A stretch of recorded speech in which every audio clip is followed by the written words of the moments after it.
एक साहूकार के 7 लड़के और एक लड़की थी। सेठानी के सहित उसकी बहुओं और बेटी ने करवा चौथ का व्रत रखा था। रात्रि को साहूकार के लड़के भोजन करने लगे तो उन्होंने अपनी बहन से भोजन के लिए कहा। इस पर बहन ने बताया कि उसका आज उसका व्रत है और वह खाना चंद्रमा को अर्घ्य देकर ही खा सकती है। सबसे छोटे भाई को अपनी बहन की हालत देखी नहीं जाती और वह दूर पेड़ पर एक दीपक जलाकर चलनी की ओट में रख देता है, जो ऐसा प्रतीत होता है जैसे चतुर्थी का चांद हो। बहन ने अपनी भाभी से भी कहा कि चंद्रमा निकल आया है, व्रत खोल ले।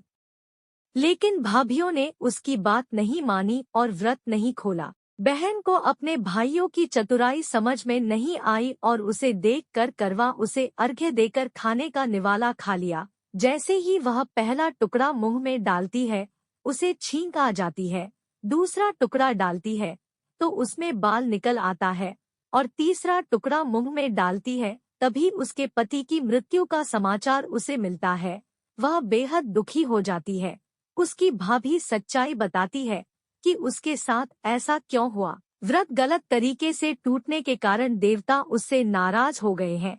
इस पर करवा निश्चय करती है कि वह अपने पति का अंतिम संस्कार नहीं करेगी और अपने सतीव से उन्हें पुनर्जीवन दिलाकर रहेगी। शोकातुर होकर वह अपने पति के शव को लेकर 1 वर्ष तक बैठी रही और उसके ऊपर उगने वाली घास को इकट्ठा करती रही।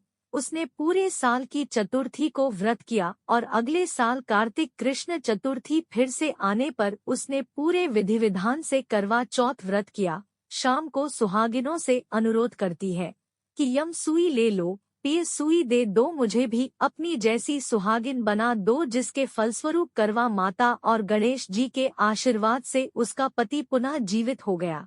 जैसे गणपति और करवा माता ने उसकी सुनी, वैसे सभी की सुने, सभी का सुहाग अमर हो। इसी कथा को कुछ अलग तरह से सभी व्रत करने वाली महिलाएं पढ़ती और सुनती है।